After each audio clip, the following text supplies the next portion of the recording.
Good morning. We are reading The Last Vampire, Phantom. Well, I apologize for not coming earlier, but my wife lost her key to the car. So, here we are. He frowns. What have you to be sorry for? Assuming you were dead, I shrug. Joel told me you were blown to pieces. Ray sighs and looks down at his own hands. He wasn't far wrong. He glances up. I didn't see Joel at the house. My lower lip trembles. He's dead. I'm sorry. We both have to stop saying that. I smile a sad smile. I made him a vampire as well, trying to save him, but it just killed him in the end. Who created the equipment that transformed us back into human beings? Arturo, an old friend from the Middle Ages. I was in love with him. He was an alchemist, the greatest who ever lived. He experimented with my blood and changed himself into a hybrid of a vampire and a human. That's how he was able to survive all these years. I lowered my voice. He died with Joel. He had to die. Ray nods. One didn't have to explain every detail to him in order for him to understand. He knew Arturo must have still been after my blood, that he was dangerous. Ray understood that I could kill those I loved, as I had almost killed him. Ray reaches for my hand again. You have blood on you, he says. Surely you're not still thirsty. No, it's not like you think. I speak in a whisper. 2 men attacked me at the beach. I had to kill them. How? I shot them in the head. Now it is Ray's turn to be shocked.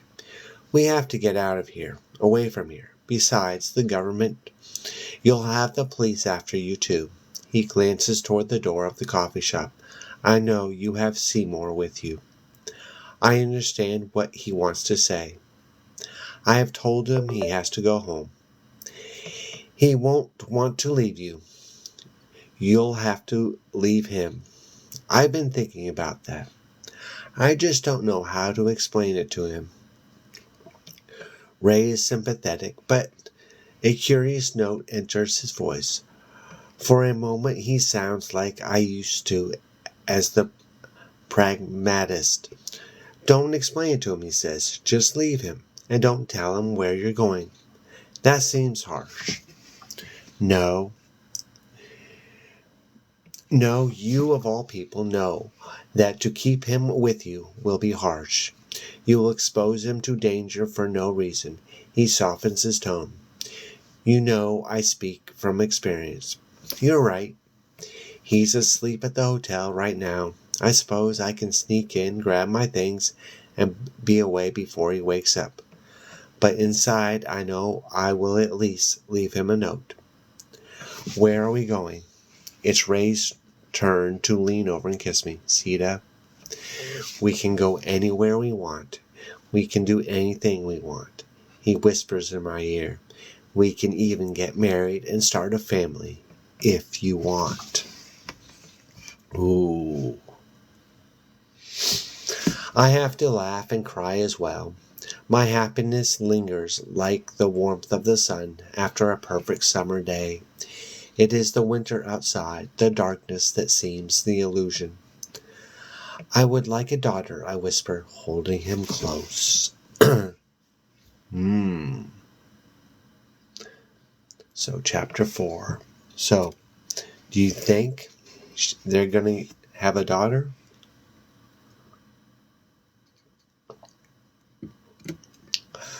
Two months later, we are in Whittier, a suburb of Los Angeles, where the late President Nixon attended college.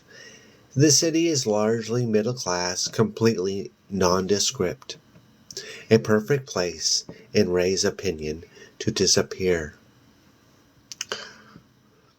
Certainly, I have never been to Whittier before nor harbored any secret desires to go there.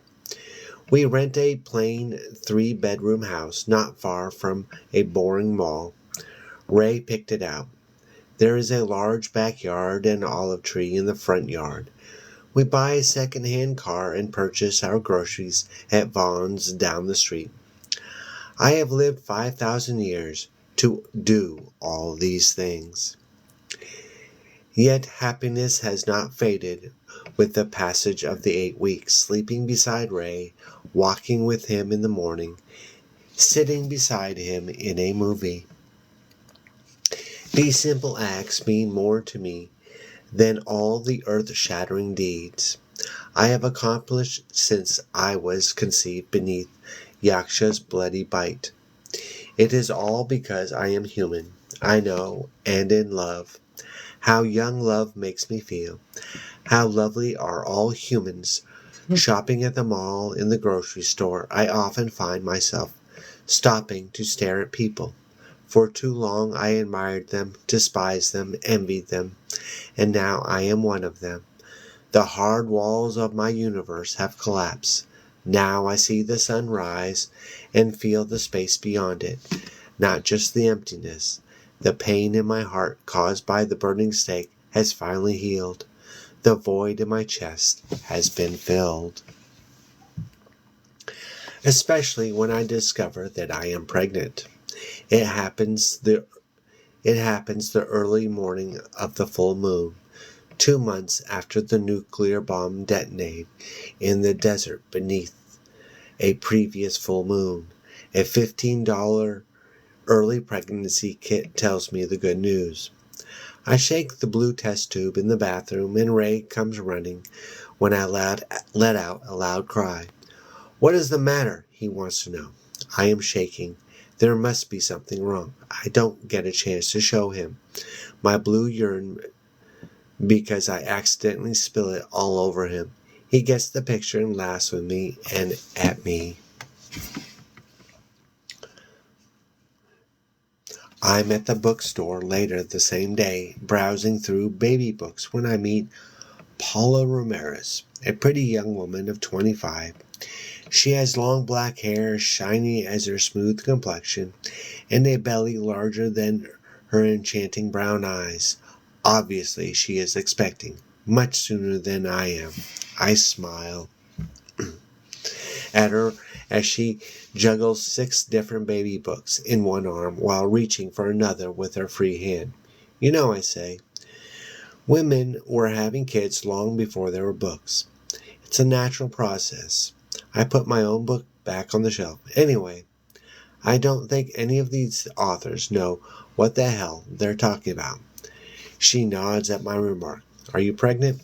Yes, and so are you, unless I'm blind. I offer my hand, and because I like her, without even knowing her, I tell her one of my more real names. Even as a human, I often trust my intuition. I'm Alyssa. She shakes my hand. Paula, how far along are you? I don't know. I haven't even been to the doctor. It can't be more than 2 months, though, unless God is the Father. For some reason, Paula loses her smile. Do you live around here? Yes, close enough to walk to the mall. How about you? I'm on Grove, Paula says. You know where that is? Just around the block from us. Paula hesitates. Forgive me for asking, but are you married? It is a curious question, but I am not offended. No. But I live with my boyfriend. Are you married? She touches her face. No. She pats her big belly. I have to take care of this one alone. She adds, I work at St. Andrews. It's just down the block from where you live. I have seen the crucifix. What do you do at St. Andrews? I'm supposed to be an assistant to the Mother Superior, but I ended up doing whatever's necessary. That includes scrubbing the bathroom floors if no one's gotten to them. The church and the high school operate on a tight budget. She adds, almost by a way of apology, but I take frequent breaks. I pray a lot. For some reason, this girl interests me. She has special qualities, a gentleness of manner, a kindness in her voice. She's not a big girl, but she seems to take up a lot of space.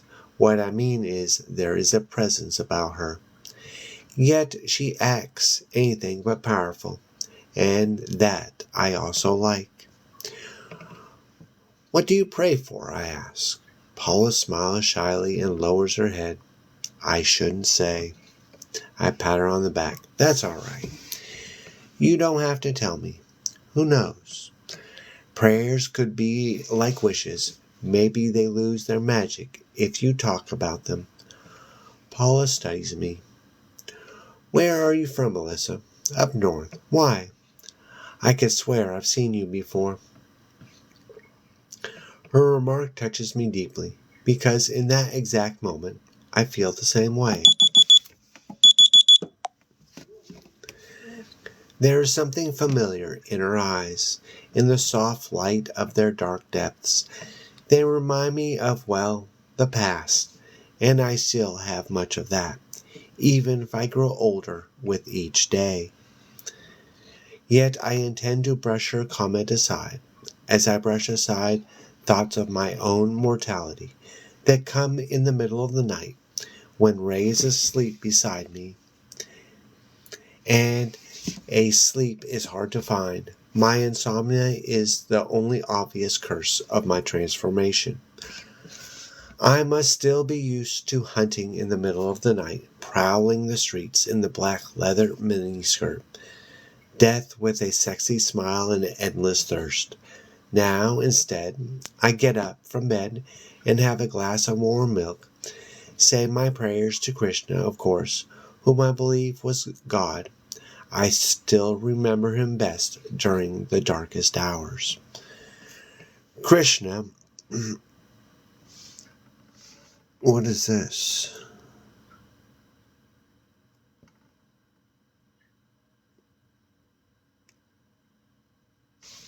Why USA? She wants to with a wreck because designs. I don't even know what that is. All right. Krishna was once asked, what was the most miraculous thing in all creation? And he replied, that a man should wake each morning and believe deep in his heart that he will live forever, even though he knows that he is doomed to die. Despite my many human weaknesses, a part of me still feels as if I will never die, and that part has never felt so alive as when I stare at Paula, a simple pregnant young woman that I have met by chance in a mall bookstore. I just have one of those faces, I reply. We have lunch and get to know each other better, and I let her know a few censored facts about myself. By the time our food is finished, we are fast friends, and this I see as a positive step on my road to becoming truly human. We exchange numbers and promise to stay in touch, and I know we will. I like Paula, really.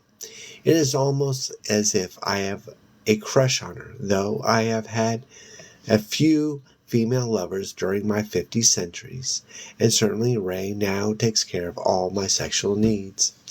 It is just that as I say goodbye to her, I am already thinking of the next time we will meet, and how nice it will be.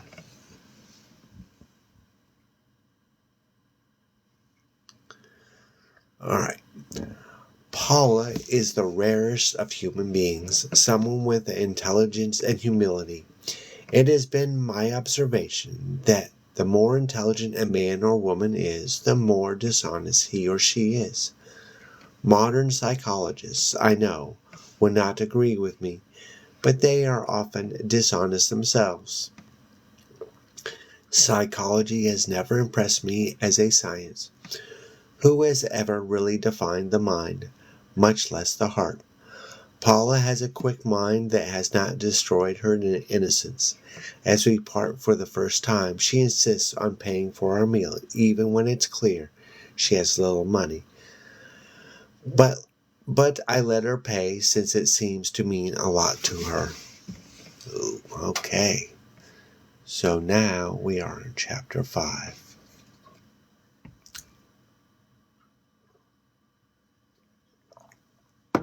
And so, for a week, life went on, sweetly, smoothly, with a new friend, a reborn lover, and a baby growing inside me. A daughter, I am sure, even though I prayed to God to make it an absolute certainty. Yet 50 centuries cannot be forgotten. History cannot be rewritten. I live in the suburbs and abide by my country's laws. I have a new library card and am thinking of buying a little dog. Yet I have murdered thousands, tens of thousands, brutally and without mercy. That is a bloody fact, and perhaps there is a such thing as karma of sin and judgment. I wonder if I am being judged when I begin to have trouble with the baby. It is not normal trouble. It is the worst kind, the supernatural kind. Uh-oh, what is happening? The baby is growing much faster than she should. As I said to Paula, I can only be 2 months pregnant, and yet 1 week after I meet Paula, I wake with something kicking in my abdomen. After hurrying to the bathroom and turning on the light, for I cannot see very well in the dark anymore, I am astounded to see that my stomach bulges through my nightgown. In a space of hours, even the baby has developed through the entire trimester. This does not please me. Ray, I say, Ray! He comes running and takes forever to see what the problem is. Finally, he puts his hand on my belly. This is not normal. Are you nuts? I brush his hand aside. She can't be human. We're human, he says. Are we? I ask the empty bathtub. He puts a hand on my shoulder. This accelerated growth doesn't have to be a bad thing. I am having trouble breathing. I had to put so much hope in the past, in the past being past, but there is no future, not really. It is only a phantom of what we want to deny, a dream in time that will never actually be. Anything abnormal is bad, I say, especially when you have to answer yes to the question on the medical form. Have you ever been a vampire? The child cannot be a vampire, Ray says simply.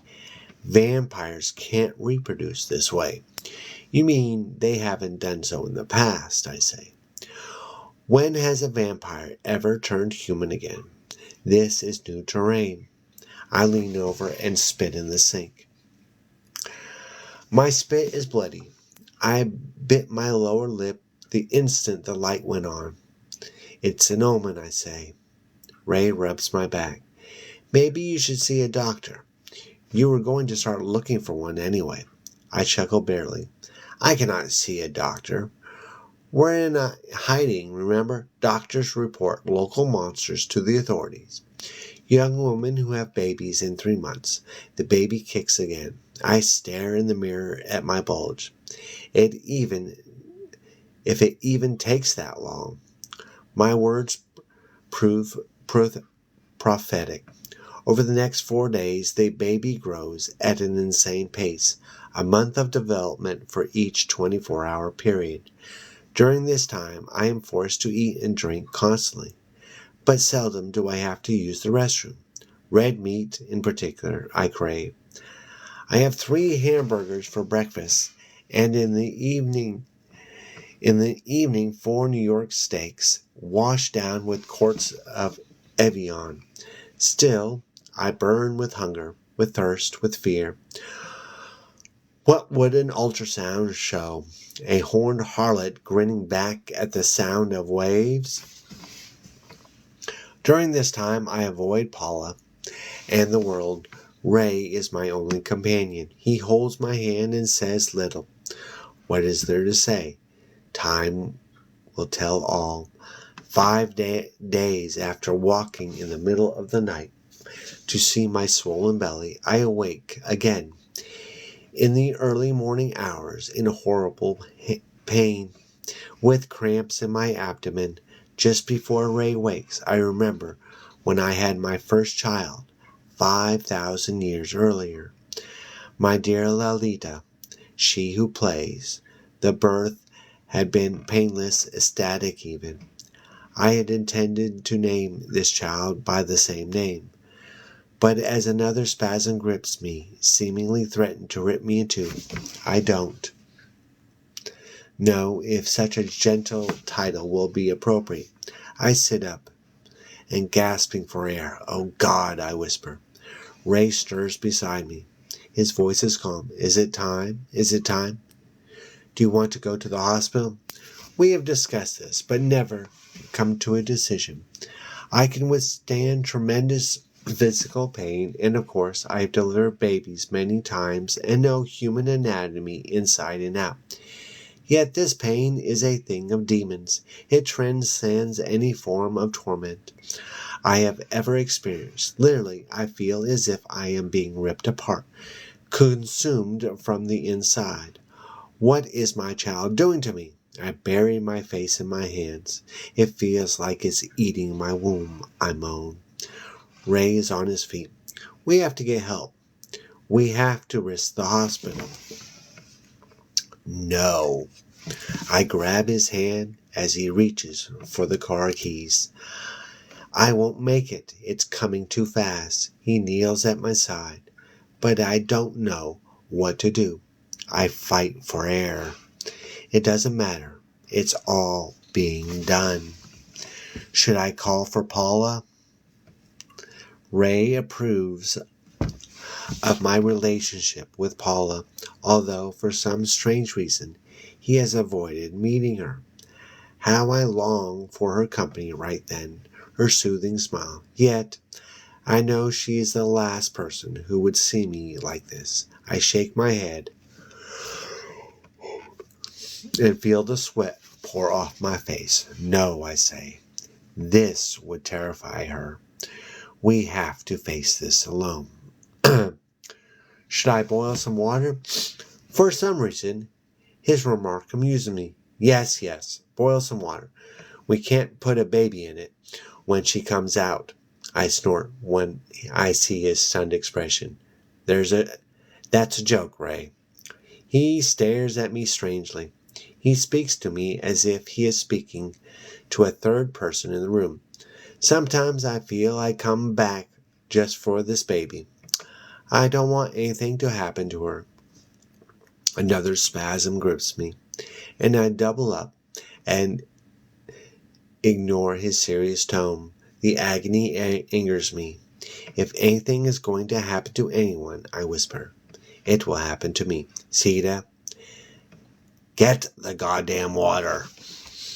My daughter is born 15 minutes later, and she puts a nice rip in me as she comes into the world. My blood is everywhere, even in my hair, and I know I am in danger of hemorrhaging to death. It is only now I'd let Ray call for the ambulance, but before he gets on the phone, he puts my bloody child on my chest.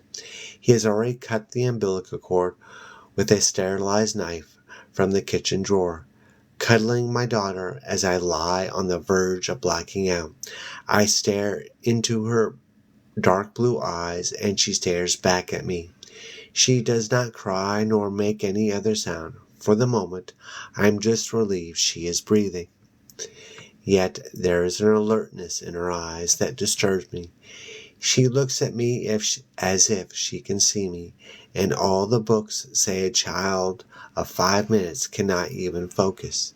Not only that, she stares at me as if she knows me. And the funny thing is, I do likewise. I do know her. And she's not the soul of my gentle, joyful Lalita returned to me from the ancient past. She is someone else, someone I feel they may have constructed temples too long ago, when mankind was closer to the gods in heaven and the forgotten creatures beneath the earth. I shiver as I look at her, yet I hold her tight. Her name just springs from my cracked, bleeding lips.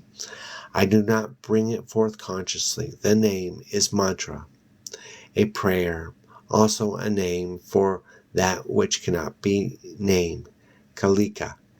I call her Kali Ma, not she who plays, she who destroys. Still I love her more than can be said.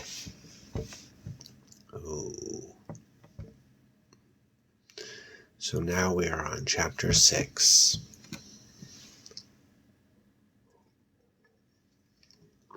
Do you think she was destroyed?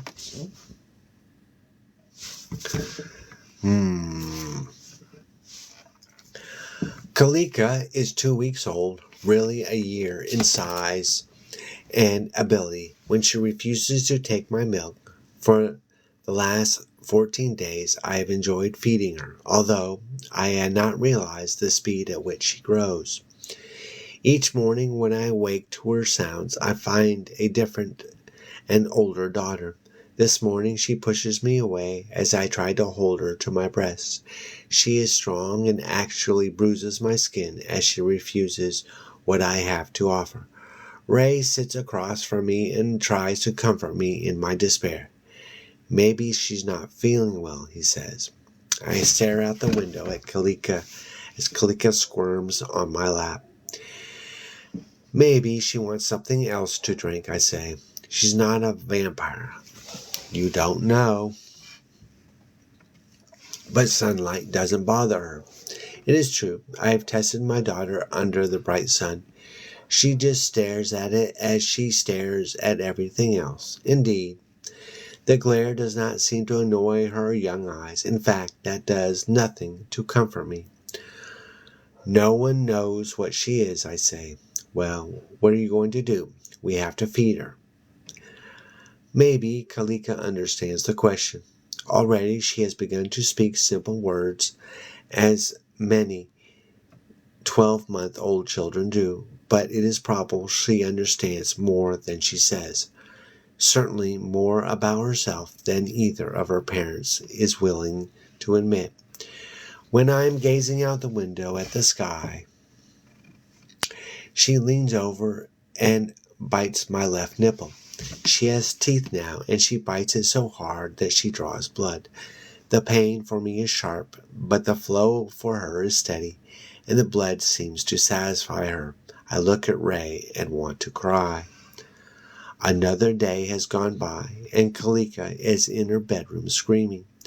She is hungry, but my breasts are too sore, too drained actually, to give her another feeding. Ray paces in front of me as I lie on the living room couch and stare out the big window. My thoughts are often of the sky and of Krishna. I wonder where God is at times like this. If he is browsing in the horror section of the cosmic library searching for another chapter to slip in my life story. I am exhausted. I have yet to regain my strength from the delivery. I'm a smashed doll who's been sewn together by a motionless doctor, an aching mother whose daughter disembowels Barbies in search of something to eat. Kalika lets out another loud cry, and Ray shakes his head in disgust. What are we going to do? He asks. You asked me that 5 minutes ago. Well, we've got to do something. A child's got to eat. I offered her a steak, a raw steak even, and she didn't want it. I offered her the blood from the steak, and she didn't want it. She just wants my blood, and if I give her any more, I will die. I cough weakly. But considering the circumstance, that might not be bad. Ray stops pacing and stares down at me. Maybe she doesn't just crave your blood. I speak in a flat voice. I have thought of that. I would have to be stupid not to have thought of that. I pause. Do you want to give her some of your blood? Ray kneels on the floor beside me. He takes my hand and gives me an affectionate squeeze. But there is a look in his eyes, one I have never seen before. Of course, having a child like Kalika in the house would give the Pope a new look. Ray speaks in a low, conspiratorial voice, and there is no affection in his words. Let us say she is not a human being, he admits. I suppose that is obvious by now. Let's even go so far as to say she's some sort of vampire, although not a vampire in the traditional sense. Her indifference to the sun makes that seem certain. Now, all of this is not necessarily a bad thing if we can teach her right from wrong as she matures. She doesn't have to be a monster. What's your point? Isn't it obvious? She's still our daughter. We still love her, and we have to give her what she needs to survive, at least until she can fend for herself. He pauses. We have to get her fresh blood. So how are they going to get fresh blood? I smile without pleasure. You mean we have to get her a fresh victim? We just need blood for now. We don't have to kill anyone to get it. Fine, go down to the hospital and buy some. Take one of my credit cards. They're in my purse on the kitchen table. Ray drew back. I'm serious, Sita. I chuckled bitterly. So am I. I have experience in these matters. In case you've forgotten, the only blood she will take will be warm from a human being. I thought you sometimes survived on animal blood. I offered her the blood of a cat I caught and killed in the backyard, and she didn't want it. You didn't tell me. Killing a cat wasn't something I felt like bragging about. A peculiar note enters his voice to match the strange look in his eyes. You used to kill people all the time. I brush off his hand and sit up. Is that what you want me to do? Murder people for her? No. No one has to die. You told me that the day you made me a vampire, my temper flares. The day I made you a vampire, I had an arsenal of superpowers at my command. I could lure dozens of people into my lair and let them go with a little more than a headache. To get Kalika fresh blood, I will have to kill. And that I refuse to do now. Now that you're human? Yes, now that I'm human. And don't remind me of those two I wasted the night you returned. That was an act of self-defense. This is an act of self-preservation, Ray says. I speak impatiently. How am I supposed to get someone to donate blood for Kalika's breakfast? Where do you find people like that? Not in Whittier. Where did you go to find victims before? To bars? You went to them to lure the men back to your place. I never took them back to my place. Ray hesitates. But we need someone. Maybe a couple of someones we can take blood from regularly. I snicker. Yeah, right.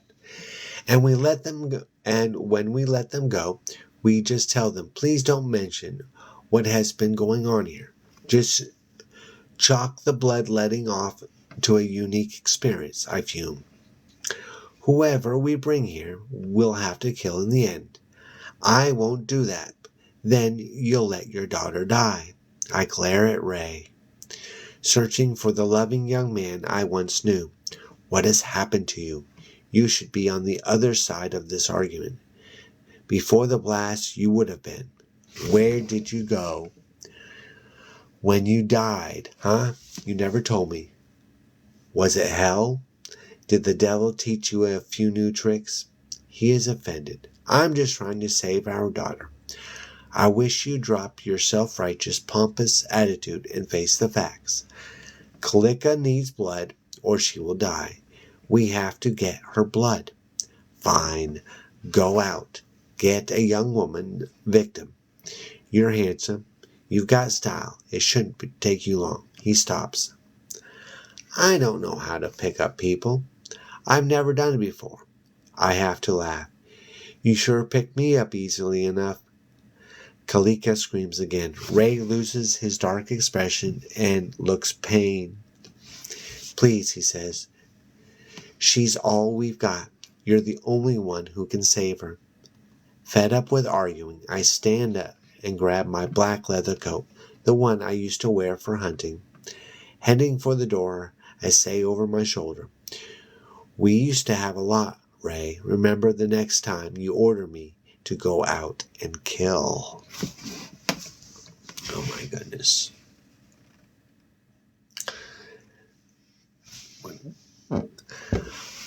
All right, now I'm just curious. Something's off with Ray.